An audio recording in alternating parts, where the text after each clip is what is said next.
você não consegue mais prosseguir, por quê? Você se esqueceu que a fé tem que vir antes do medo. O que é o medo, pastor Diego? Eu posso pegar perto de vocês? O medo é o contrário da fé. É ter fé ao contrário. Você tem mais fé que esse problema possa te destruir do que ter fé que Deus possa entrar na causa e modificar tudo. Eu estou falando isso porque se a gente não for maduro como igreja, a primeira batalha que vier em ameaça contra as nossas vidas, nós iremos sucumbir. E se nós queremos de fato ser a igreja que é a resposta para receber quem está voltando, nós precisamos nos posicionar e ter mais fé do que medo. Tem alguém comigo aqui, gente? O medo não pode mais te paralisar. Porque hoje você vai se posicionar, você vai resetar o medo da tua história. E você vai dizer: Senhor, se o medo vier tentar acabar com a minha vida, eu colocarei os meus pensamentos nas coisas que são do Senhor. Eleva os meus olhos para os montes, de onde me virá o socorro? O meu socorro vem do Senhor que fez o céu e a terra. Josafá teve medo, mas se colocou a buscar ao Senhor. O problema não é ter medo, o problema é quando você não busca. Aonde está a igreja que ora pelas madrugadas? Aonde está a igreja que faz jejum? Aonde está a igreja que busca? Deixa eu falar uma coisa, você não nasceu para ser um robô gospel. Tem carne aí. Tem coração aí. Deus está com saudade do tempo que você chorava mais na presença dEle. Sabe qual é a realidade, amados irmãos? A gente está com tanta tecnologia que a gente perdeu Deus. A gente tem tudo, tempo para tudo. Ei, é o tempo que a gente mais tem a comunicação nas nossas mãos. E é o tempo que a gente menos comunica. A gente se aproximou de quem está longe e se afastou de quem está perto. Josafá, ele recebe uma ameaça, ele tem medo, mas ele se posiciona contrariamente ao medo. Ele se coloca a buscar ao Senhor. O teu nível de intimidade com Deus vai definir a vitória na tua história. E pior que isso, é uma igreja que tem permitido, não é aqui, amém, o mundo a entrar dentro da igreja. Eu vejo muitos jovens aqui e eu quero dizer algo para você. Eu casei virgem. E meu casamento é uma bênção. Sexo antes do casamento continua sendo pecado. Homossexualismo continua sendo pecado. O mundo dentro da igreja continua sendo pecado. Se de fato queremos receber o perdido e ele vai voltar no nome de Jesus, precisamos estar preparados para uma igreja que se posiciona dizendo não para o pecado, não para a iniquidade, não para a pornografia, não para as coisas do mundo, e dizer sim para a busca incessante pela presença do Espírito Santo de Deus. Ei, você está olhando para um improvável aqui agora. Com 6 anos de idade, minha família toda espírita, macumbeira. Minha mãe fala assim comigo: vai comprar um pão. Eu fui comprar esse pão, bendito pão. Eu escutei um barulho numa igreja avivada. Tem igreja avivada aqui nessa noite? E eu falei, e toda criança é curiosa. Eu falei assim: o que está acontecendo ali? Larguei o pão e fui para a igreja. Eu lembro que quando entrei na igreja, tinha um povo meio do manto. E o pastor falou assim: quem quer aceitar Jesus, vem aqui na frente. Mas antes de falar quem queria aceitar Jesus, ele falou assim: quem quer ser batizado no Espírito Santo, vem aqui na frente. 6 anos de idade, uma criança, família toda espírita. Eu já conhecia sobre entidades. Meu avô falava muito disso comigo. Minha mãe levava a gente para o centro espírita, mas eu não conhecia quem era Espírito Santo. Isso me chamou a atenção. Quando eu fui ver, eu já estava lá na frente. E com 6 anos de idade eu fui batizado no Espírito Santo, sem nunca ter entrado numa igreja. O Espírito Santo, a busca pela presença do Espírito Santo é o que faz a igreja ficar de pé. E se isso perdeu com o tempo, ou então com a tecnologia, ou então com a ameaça de uma batalha, é tempo de recalcular a rota e voltar ao primeiro amor. É tempo de buscar o batismo com o Espírito Santo. É tempo de clamar pelas madrugadas. Desculpa, mas eu vou falar tudo que Deus está mandando falar aqui hoje. É tempo de voltarmos ao primeiro amor.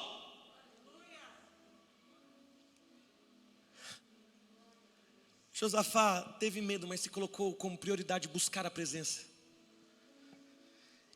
E apregoou jejum em toda a Varginha.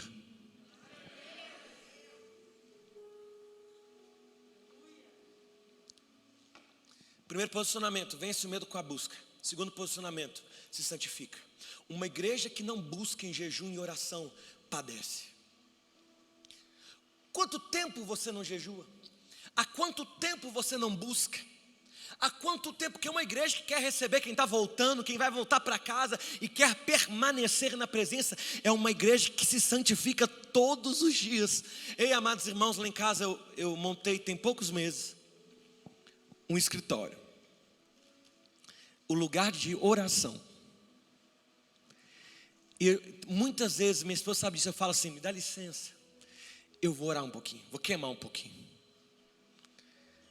E a minha esposa sabe, eu sou um homem de oração, mas é necessário se santificar. E às vezes a gente fala assim, eu vou fazer jejum. Honestamente, sem hipocrisia alguma, quem já falou assim, eu vou fazer jejum para Deus fazer isso? Vou fazer jejum para Deus me dar isso. Vou fazer jejum, cadê os solteiros? Para Deus me casar. Mas jejum não é para mudar Deus, jejum é para mudar eu. Com Deus não tem barganha. E se tem um reset que a gente precisa fazer na nossa vida, é o reset de achar que a gente compra Deus com as nossas coisas. Não tem como comprar Deus, Ele é imutável. Ele é o alfa, Ele é o ômega, Ele é o princípio, Ele é o fim. Não adianta querer fazer barganha, porque quando eu faço jejum é para mudar eu. Quem ama jejum aqui, irmãos? Eu tenho um caso do jejum. Pastor Arlen, uma vez eu estava fazendo um jejum bravo. Betim, eu moro em Betim. Quem já ouviu falar de Betim por causa da violência? O trem era bravo. E uma vez eu estava fazendo um jejum, pão e água. E aquele jejum, porque jejum que faz fazer a gente mortifica a carne para chegar mais perto de Deus e santificar o espírito, para estar mais próximo, para ter discernimento que Deus tem falado com a gente. E quando eu estava lá fazendo esse jejum, sabe que jejum que você está fazendo? E se vir uma mosca voando, você faz assim, ó, tchei! Ela cai batizada com o Espírito Santo. Eu estava nesse dia, e veio um assaltante, estava com 2 amigos voltando da igreja, voltando do trabalho, 2 amigos comigo, e o assaltante veio, e ele apontou a arma na nossa cabeça. Eu tinha na época, um celular da Nokia, que você colocava assim ó, no cinto, era moda isso. Quem já teve? Confessa o pecado e deixa. A música era aquela. Você ficava jogando um joguinho da cobrinha com ele. Quem lembra? Você colocava na cintura. A perna era mais forte que a outra, que ele pesava. E ele veio. Eu estava com R$640 do meu pagamento. Quem ficava andando igual um jacu da roça com pagamento no bolso? E eu sei que ele falou assim, passa tudo, cara. E eu no jejum, peguei o celular, entreguei para ele. Peguei minha carteira, entreguei tudo. Meus amigos entregaram tudo. E quando ele estava saindo, o Espírito Santo falou assim comigo: Diego, fala com ele que eu amo muito ele. E eu estou com saudade dele. E a verdade é que sempre quando o Espírito Santo for falar algo com você, vai vir uma outra voz dizendo, não é o Espírito Santo, é a voz da sua carne. Mas eu sabia que não era a voz da minha cabeça, porque a minha cabeça não era doida de pedir uma coisa dessa. Mas eu estava fortificado espiritualmente. Então quando ele estava na distância assim, no final da igreja aqui, eu dei um grito e falei assim, ei! Jesus te ama, cara! E Ele está com saudade de você. Irmãos, não é que ele voltou. Você é rico, não foi você. Com a arma, com a cara de bravo. Os meus amigos já estavam em casa tomando banho. E quando ele chegou na minha frente, eu também queria ter ido embora. Mas eu tenho um problema quando eu fico nervoso. Da cintura para baixo, nada funciona. E quando ele chegou na minha frente, ele ajoelhou, chorando, e falou assim: toma tudo. Eu era da igreja, eu era levita, mas eu estou afastado, eu não quero essa vida mais. Toma o seu celular, toma tudo. Naquela hora veio um encorajamento na minha vida. Eu falei assim: olha, eu fico com o meu celular, a arma pode ficar para você. E se quiser ficar com as coisas dos meus amigos, pode ficar também, que eles me deixaram aqui sozinho. E ele foi embora, e eu falei assim com ele: vai para uma igreja, volta para Jesus, Deus está te dando uma oportunidade. E há uns 4 anos atrás, alguns anos atrás, eu estava pregando numa igreja em Belo Horizonte. Um pastor chegou em mim e falou assim: você está lembrado de mim? Eu falei assim: não. Ele falou: um dia eu fui te assaltar, e hoje eu sou o pastor dessa igreja. Levanta tua mão. Você acha que o Espírito Santo que parou de falar com a igreja? Não é você que não tem ouvidos mais para a voz do Espírito? Mas eu desperto isso no nome de Jesus no mundo espiritual hoje. O Espírito Santo vai te acordar pelas madrugadas. Eu sei que existem profetas aqui nesta casa. O Deus está te chamando para um novo tempo, onde Ele vai falar com você, e você vai ter voz para o Espírito. Deus te desperta hoje e vai resetar esse tempo de incredulidade na tua mente. Mudança de chave.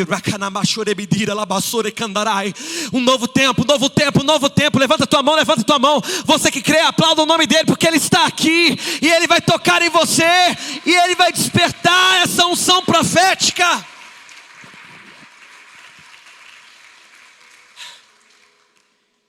Você acha que não é desejo de Deus curar os enfermos? A realidade é que nós precisamos nos posicionar como igreja. A palavra de Deus diz: curai os enfermos, expulsai os demônios. Está no imperativo, é uma ordenança. A verdade é que a gente fala assim: pastor, eu não vou mais orar por cura, porque existe uma pergunta e um medo dentro de você, dizendo assim: e se você orar por cura e a pessoa não for? E eu te pergunto: por um acaso é você quem cura? Não é Deus quem te chamou para um novo tempo nessa geração? Se Ele não curar, o problema é dele, mas nós somos mordomos. Ei, eu clamo por uma igreja que é usada no dom de cura, que flui no Espírito para expulsar os demônios. Ah, pastor, meu ministério não é ministério de oração, disso, aquilo aí. Todos nós somos chamados para orar, todos nós somos chamados para libertação, todos nós somos chamados para orar e as pessoas serem curadas, porque não tem nada a ver com o que nós somos, tem a ver com o que Ele é. Posso continuar pregando? Cutuca quem está do lado e fala assim: se santifica aí, meu irmão.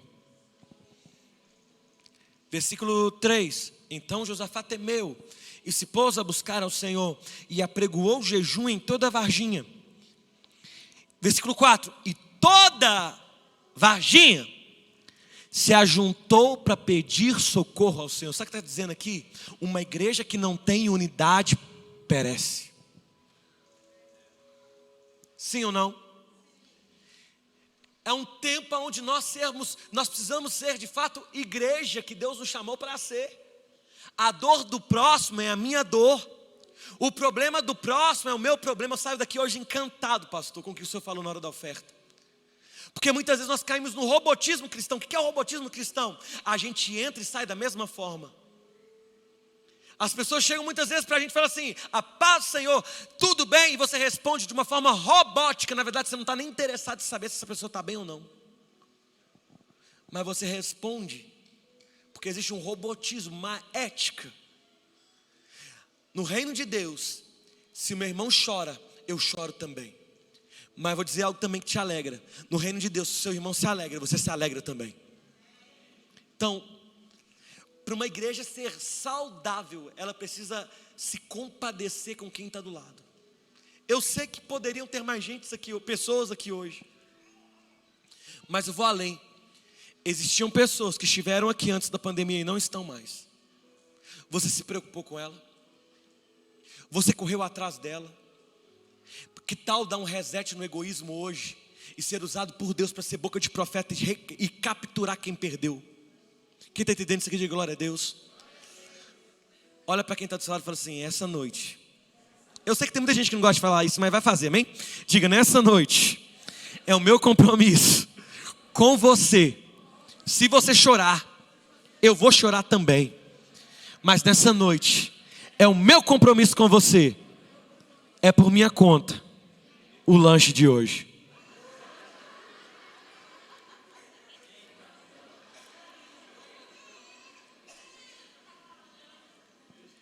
Vejo que tem gente sendo batizado com o Espírito. Mas sabe por que você está rindo? Porque você quer ser usado por Deus até que não toque no teu bolso. E a Bíblia diz que Deus dá semente. Para quem? Deus não é Deus de desperdício. Deus dá semente para quem? Você pode me ajudar a pregar? Então vem cá. Faça assim com as mãos. Diga comigo, Deus dá semente para quem semeia. Tome semente. Semeia. Não, isso é semear. Vem cá. Eu não vou fazer aquele teatrinho de escola aqui não. Nós vamos semear direito, vamos lá. Pegou semente, semeia. Vai lá. Deus só dá semente para quem? Tem gente falando assim, Deus me dá isso, me dá aquilo. Deus só dá semente para quem semeia. Sabe qual é o problema? A gente está confundindo semente com alimento. E a gente pega a semente, Deus dá semente, o que a gente faz? Em vez da gente semear, a gente faz o quê? Não tem como gerar multiplicação no estômago da gente. A matemática do homem é assim, quanto mais eu dou, menos eu tenho. A matemática de Deus é quanto mais você semeia, mais Deus te dá. Porque Deus só dá semente para quem? Então o que Deus vai fazer? Toma semente. Semeia. Dá sua mão. Então toma mais semente. Então toma mais semente. Então toma mais semente. Semeia, vai. Toma mais semente.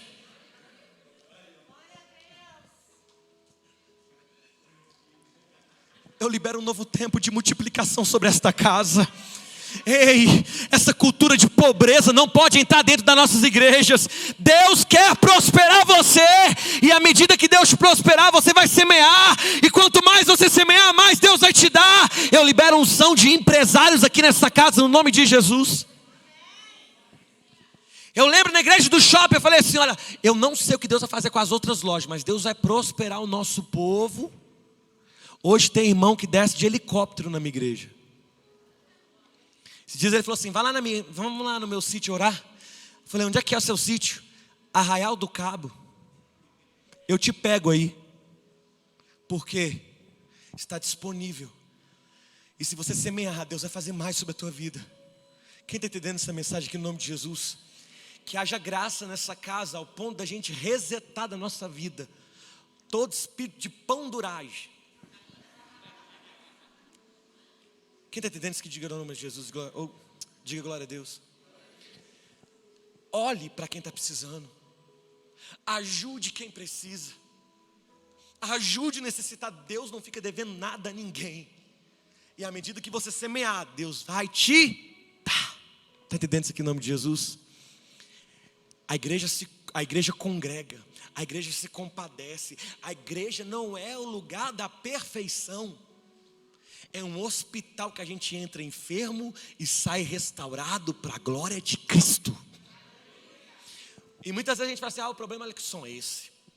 Olha que luz é essa. O problema é que tem uma chave nisso aqui. Quando você começa a enxergar defeito demais nos outros, que significa que o problema é você.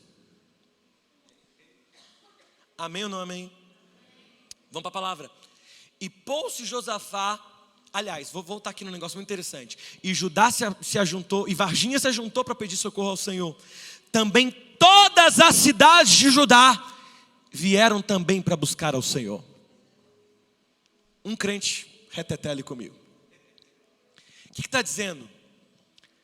O que Deus estava fazendo em Judá, fez com que as cidades vizinhas se ajuntassem para fazer também. Você não está entendendo essa mensagem não, irmão? A glória de Deus nessa casa será tanta que as cidades vizinhas vão vir para cá para receber também. Eu vou repetir, a glória de Deus, o avivamento será tão grande que as cidades vizinhas virão para receber também. Você crê nisso? Porque uma igreja saudável é uma igreja que tem para repartir. Uma igreja saudável é uma igreja que é referência na cidade para compartilhar.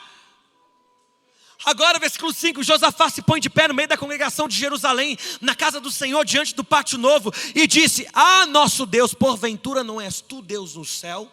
Na verdade, se você pegar esse versículo 6 até o versículo 12, Josafá faz uma oração ao Senhor. E a oração é o seguinte: Deus, é a promessa que o Senhor tem para nós. A terra é herança. E agora, Deus, o que nós vamos fazer? Nós vamos morrer. A impressão que nós temos é que Josafá está contestando e está desafiando Deus, mas não é. Uma igreja saudável é uma igreja que entende a promessa. Se Deus te deu, o diabo não toma. Eu vou repetir: se Deus te deu, o diabo não toma. Posso liberar algo sobre a tua vida? A tua casa é de Deus. Ninguém vai se perder na tua parentela, no nome de Jesus. Porque se é promessa, vai se cumprir. Se Deus prometeu, não é no teu tempo, mas vai acontecer.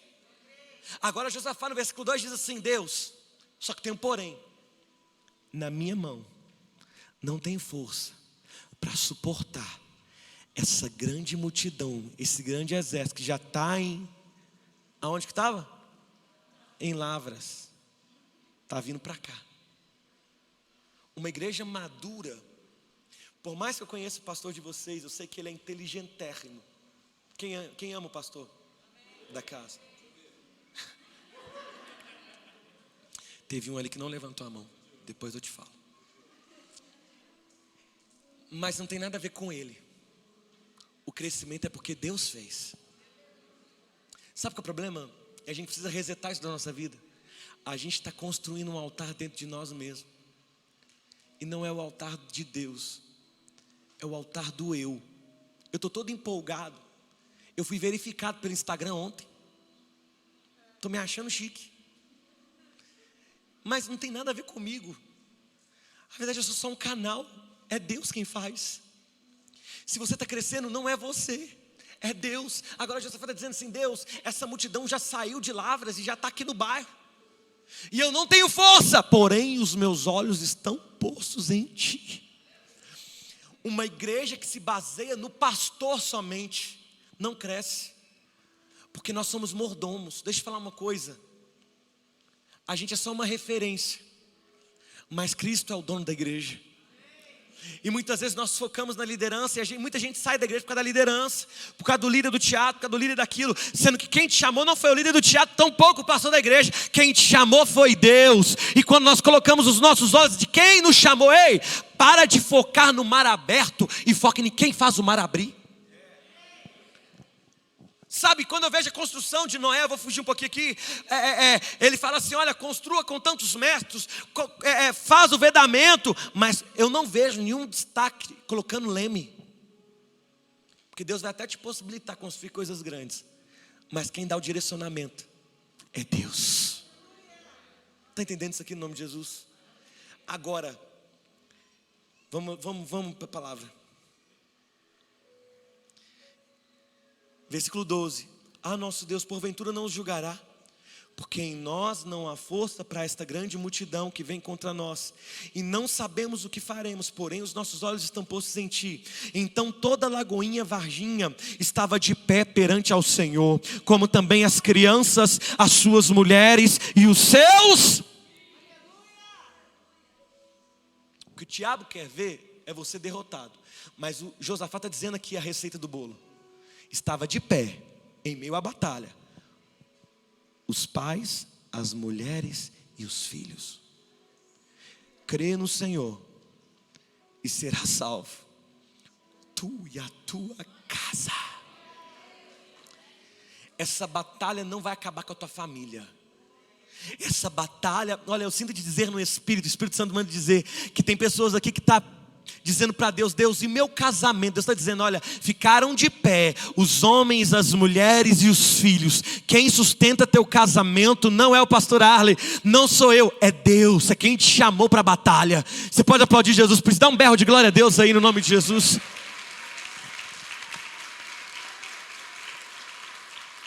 Quando eu cheguei no shopping, o pessoal falou assim: uau, pastor Diego, pastor para lá das 10. É o pastor de jovem. Primeira coisa que eu fiz, eu falei assim: nossa igreja do shopping não é uma igreja de jovem. Amo juventude. Cadê o irmão da bateria? Ele chegou no final e falou assim: não dá para tocar com você não, cara. Eu não aguento não. Eu continuo com esse espírito jovem. Mas a igreja precisa ser uma igreja para família. Porque juventude, irmão, jovem é o bicho mais louco do mundo. Eu lembro, eu desanimo às vezes. Vocês é doido. A irmã chega para mim: pastor, estou orando para um homem de Deus. Eu quero um homem de... Não, é só em Betinho que acontece isso, viu? Aqui não. Pastor, estou orando. Eu estou na peleja. E lá a gente está vivendo uma crise que os homens são tudo mamão. Frouxo. As irmãs esperam os homens, mas os homens não chegam.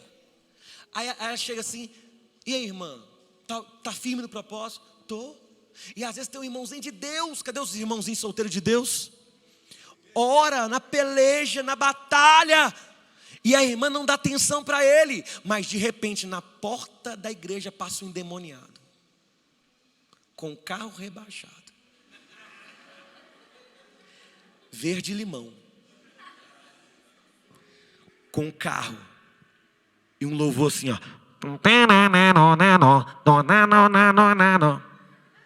E a menina fala assim: ai, que homem de Deus. Não desanima. Deus coloca de pé a tua família, tua casa. Você vai casar, minha irmã, no nome de Jesus. Pastor Arley vai fazer o teu casamento. Mas Deus vai prevalecer a vontade dele sobre a tua vida. Eu lembro quando faltava um ano para eu casar, com outra irmã, tampa o ouvido aí, amor. A irmã chegou para mim e falou assim: eu estava rodando o Brasil inteiro. E ela chegou para mim e falou assim: olha, nós vamos casar daqui a um ano. Que um ano? Faltava 6 meses, alguma coisa assim. Faça uma escolha: ou seu chamado, ou eu. E eu disse para ela: você me colocou uma questão muito fácil de resolver. Vou sentir saudade. A verdade é que eu não sinto, amém, irmão? Já viu aquele gif do menino fazer assim? E eu fiz a melhor escolha: priorizar a casa de Deus. E hoje eu vejo meus filhos crescendo, sendo bênção. Minha filha chegou hoje na piscina do hotel e ela falou assim: pastor Arley, glórias a Deus. Eu falei: disfarça a pobreza. Meu filho quase batizado do Espírito Santo. Minha filha falou assim: sabe aquele negócio de carregar mala? Ela estava igual skate assim. Porque eu tenho convicção. Eu não estou criando filho para mim. Eu estou criando missionários para o Brasil inteiro. Vai ser profeta, vai ser levita, vai ser o que for, mas nenhum dos meus filhos vão se perder no nome de Jesus. Porque eu creio algo, irmão. Se você, eu sinto te falar isso no Espírito, posso falar o que Deus está mandando? Se até você foi fruto de uma maldição hereditária, para até você. Porque da tua geração em diante vão ser profetas, pastores, missionários, levitas. No nome de Jesus, a tua família vai prevalecer na presença de Deus. Agora tem um porém: o exército estava onde? Não estava coisa nenhuma, ele já está aqui na porta. Olha ele ali. Tem gente olhando, brincadeira. E levanta um profeta. E o profeta, quantos amam um profeta? Eu não tenho nada contra o profeta, mas tem uma birra do povo que corre atrás de profecia. É só em Betim que isso acontece. Sendo que a Bíblia diz, e uma igreja que é saudável é uma igreja que vela por isso. Eu vou te dizer agora: os sinais seguirão os que creem, não os que creem seguirão os sinais. A gente tem uma cultura muito porca. Eu vou te dizer algo. Eu vivi isso, eu rodei o mundo inteiro. Eu fiquei 1 ano e meio na minha vida viajando o Brasil inteiro. Eu fiz 2 tours na Europa, fiz 2 tours nos Estados Unidos. E sabe o que eu mais via? Quando eu chegava nas igrejas, as igrejas me honrando. Mas sabe o que era o meu coração entristecer? É quando eu via que honrava quem era de fora e não honrava os profetas da casa. Sabe o que é triste? É muitas vezes o ministério de louvor da igreja dá raça, e a igreja não valorizar. Mas quando vem o Fernandinho, rouba igual Beyblade.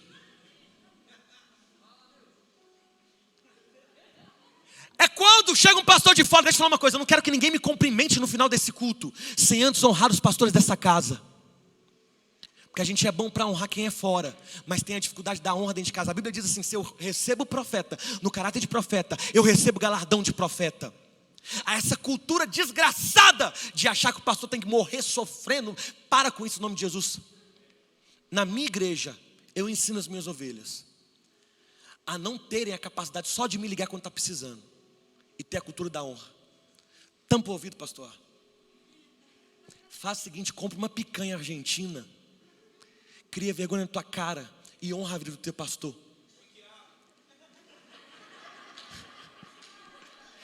E não está liberado fazer isso sem me convidar também. Honra, e essa cultura é uma cultura tão do cão, porque na empresa a gente vai na ideia do mundo. Qual é a ideia da igreja, do mundo?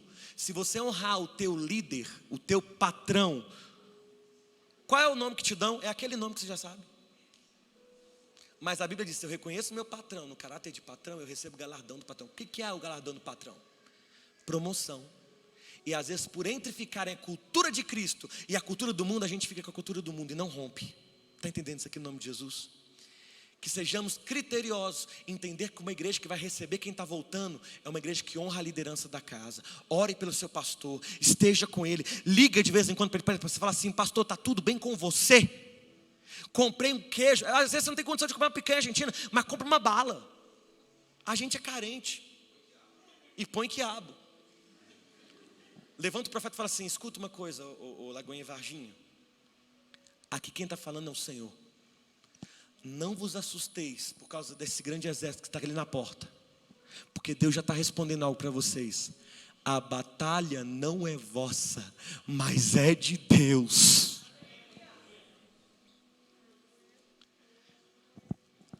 E talvez você está se matando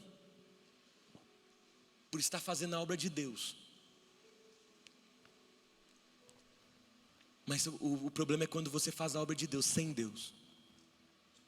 Nós corremos grande risco de estarmos no louvor da igreja, mas sem Deus no louvor da igreja. Corremos grande risco de fazer a obra de Deus sem a presença de Deus, só para o nosso ego. Que não nos cansemos de querer subir nesse altar e falar assim: Deus, se sua presença não vier, eu não saio daqui. Que não sejamos uma igreja que precisa resetar toda a incredulidade e dizer: Deus, o que eu mais quero é viver uma vida de entrega total para a tua presença. E Deus não fica devendo nada a ninguém. Eu lembro, irmão, eu pesava 139 quilos. Toda inveja eu repreendo agora em nome de Jesus. Quem já ficou sem dinheiro aqui? Mas quem já conferiu no bolso se tinha dinheiro do passado quando você ficou sem dinheiro? Eu era gordão e eu comia, irmãos. Os irmãos não me convidavam para ir na casa deles, porque eu comia muito. Eu estou sentindo um cheiro aqui, que eu vou falar uma coisa com você. E um dia eu estava sem dinheiro, no centro de Betim. Eu estava indo para o banco, fechar minha conta. Porque conta sem dinheiro dá o quê? Prejuízo, dívida. E eu no corredor, indo para o banco, tem um lugar chamado Pastel do Tiago.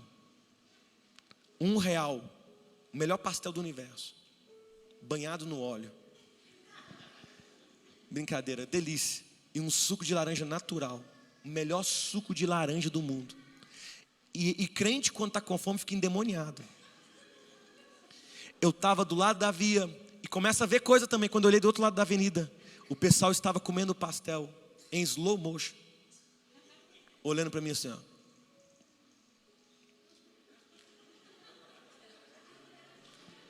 Eu sempre fui doido. Eu sou doido. Eu parei no meio da avenida. E eu lembro que eu fechei meu olho e falei assim: Deus, eu queria tanto. Quanto que era o pastel? E o suco de laranja? R$1. Eu fechei meu olho e falei assim: Deus, eu queria tanto comer. Um pastel e um suco de laranja. Para te falar a verdade, Deus, eu queria 5 pastéis e 2 sucos. Diante de Deus, eu fui para o banco. a gerente virou para mim e falou assim: por que você veio fechar sua conta? Eu falei: filha, eu saí da empresa, não tenho dinheiro nenhum. Estou sem dinheiro, não tenho dinheiro para comprar um pastel. E você tem certeza? Eu falei: tenho. Ela fechando a minha conta. Ela falou assim: eu não posso fechar sua conta. Quanto que dá 5 pastéis e 2 sucos? Porque tem R$7 que você precisa sacar. Aí eu consigo fechar sua conta. E talvez você falando assim: esse cara é mentalidade de gordo. Mas não é isso, isso tem a ver com o zelo de Deus. Quando você cuida das coisas do Senhor, Deus cuida das suas coisas. Para mim é um pastel, mas para você pode ser sua casa. E eu quero dizer para você, se você está na batalha com Deus, e a obra é de Deus, e você está firme com Deus, estabelecendo integridade em Cristo, e fidelidade a Deus, Deus está dizendo: essa batalha você não vai ter que pelejar. Ficai prostrado com o rosto em terra, porque eu vou à frente. A Bíblia diz: eu ouvi falar de um Deus que trabalha em favor daqueles que nele esperam. Existem momentos na sua vida que Deus não quer que você faça nada. Ele só quer que você descanse. Se eu virar para minha filha agora e falar assim: Giovana, dá um pulo no papai, desse altar, ela vai pular, porque ela sabe que eu vou pegar ela. Porque criança só descansa, filho só descansa. E aonde estava o exército? Na porta. E como Josafá foi encarar o exército, a Bíblia diz que Josafá se prostra com o rosto em terra, porque ele entendia algo: quem ia defender o povo era Deus e não ele. Levanta tua mão. Eu clamo por dependência no teu coração hoje. Dependência em saber que nessa guerra Deus está liberando algo sobre a tua vida hoje. Ele está dizendo: nessa batalha você não terá que pelejar. Ficai prostrado com o rosto em terra. Olhe para mim. Numa batalha a gente é acostumado a batalhar com o quê? Com arma. Mas a gente mal entendeu que esse prostrar com o rosto em terra no original do hebraico está significado o quê? Adoração.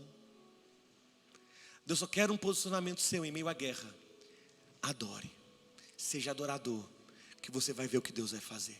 Uma igreja que está preparada para receber quem está voltando, está de volta para casa, é uma igreja que entende o que é adorar em espírito e em verdade. É uma igreja que está preparada para prostrar e entender que quem faz é Deus. A Bíblia diz que quando o exército veio, Josafá manda à frente da batalha os ministros de louvor. E quando eles começam a adorar o nome do Senhor, Deus confunde os adversários e eles se auto-aniquilam. E morre tudo, não fica um para contar a história. No lugar onde eles acharam que ficaria glória, no lugar que eles achavam que haveria morte, Deus traz vida. Essa batalha, Deus está dizendo: olha, você achou que você ia morrer. A Bíblia diz que eles ficaram por dias juntando os tesouros que sobraram do exército. Porque no lugar onde você achava que iria morrer, você confiou no Senhor, e Ele trouxe prosperidade. Fique de pé.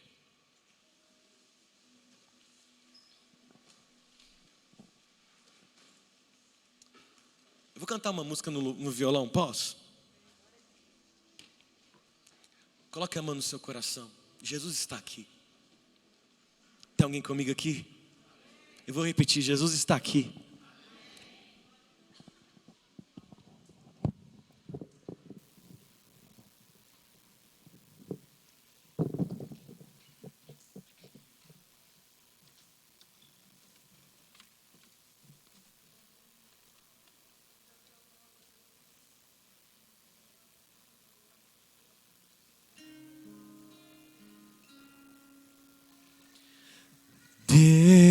Deus, meu Deus, tudo está tão difícil para mim.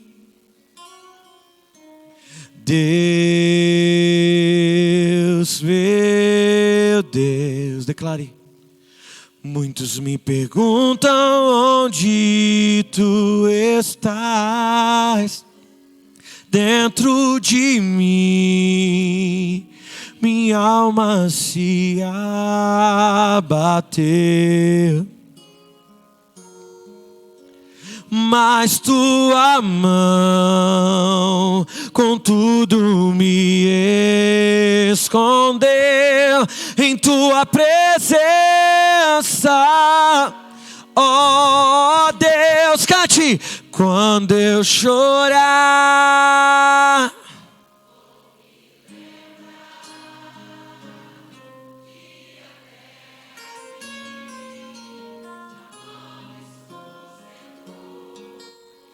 digo minha alma, espera em Deus, pois ainda louvarei, eu louvarei. Diga: Deus, meu Deus, tudo está tão difícil pra mim. Deus, meu Deus, muitos me perguntam onde tu estás. Dentro de mim, minha alma se abateu, mas tua mão com tudo me escondeu. Levanta tua mão em tua presença, ó Deus, quando eu chorar,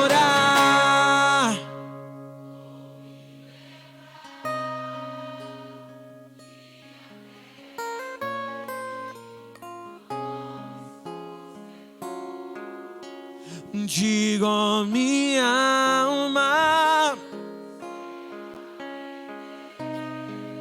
pois ainda louvarei,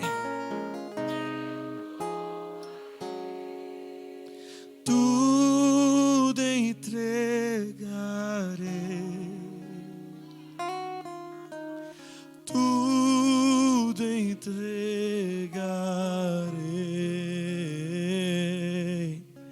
Sim, por ti, Jesus, bendito, tudo deixa. Faça assim com suas mãos. Clamo aqui por uma igreja saudável, por uma igreja que se posiciona em meio à guerra. Sinto lhe informar, mas se formos analisar a Bíblia, a tendência não é melhorar. Jesus está voltando. Ele está voltando.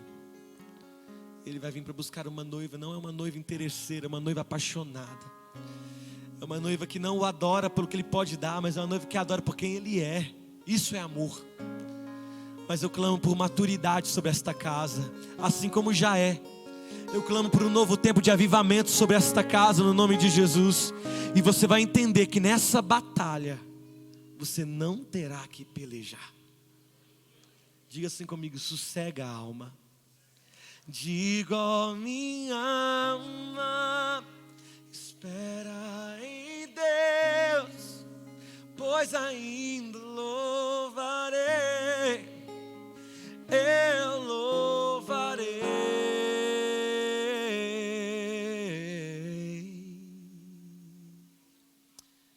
Dê um aplauso ao Senhor.